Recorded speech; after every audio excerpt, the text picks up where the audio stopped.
Cette nouvelle astuce Word est triviale. Elle démontre comment il est possible de numéroter automatiquement les lignes d'un tableau de synthèse.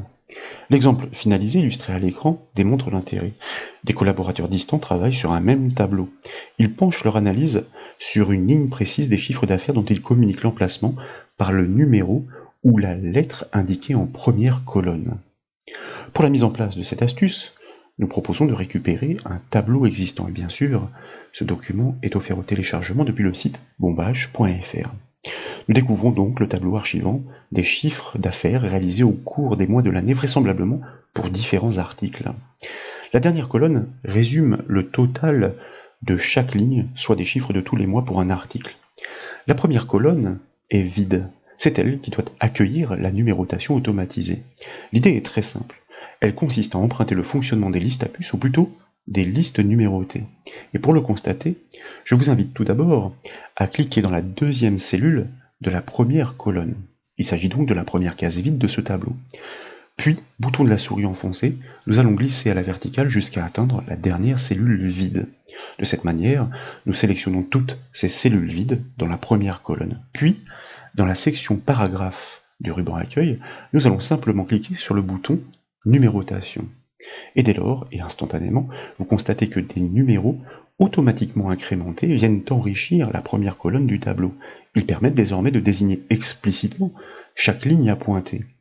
Il est bien sûr possible de personnaliser cette numérotation.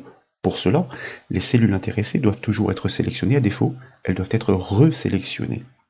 Dans la section paragraphe du ruban accueil, cette fois, je vous invite à cliquer sur la flèche du bouton numérotation.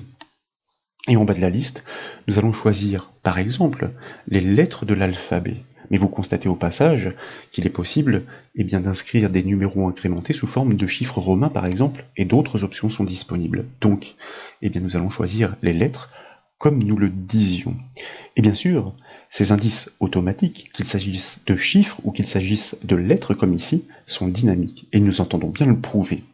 Je vous propose de cliquer dans la marge en regard de la ligne référencée, par exemple, avec la lettre E. Ainsi, nous la sélectionnons intégralement. Puis, nous allons cliquer avec le bouton droit de la souris sur cette sélection, et je vous propose dans le menu contextuel de cliquer sur l'option « Supprimer les lignes ». Avant cela, constatons que le dernier indice est fixé à la lettre J. Et dès lors, nous cliquons effectivement pour opérer et supprimer cette ligne. Elle disparaît aussitôt. Mais aucune rupture n'est à observer dans la numérotation.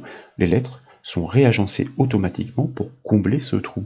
Et l'énumération se poursuivait jusqu'à la lettre J, comme nous l'avons dit. Désormais, elle se stoppe à la lettre I.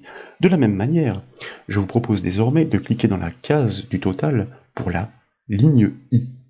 Et là, nous allons enfoncer la touche Tab, tabulation, du clavier. Cette action a pour effet de créer une nouvelle ligne vierge, ou presque. Le numéro, ou plutôt la lettre incrémentée, est déjà présente automatiquement. Voilà donc pour cette petite astuce qui permet de numéroter à des fins utiles pour communiquer sur un tableau toutes les lignes précisément de ce tableau. J'espère qu'elle vous a plu. Si c'est le cas, comme toujours, je compte sur vous pour mettre un petit j'aime à la vidéo, et comme vous le savez, vous pouvez retrouver toutes les astuces et toutes les formations sur le site bombage.fr. Je vous remercie.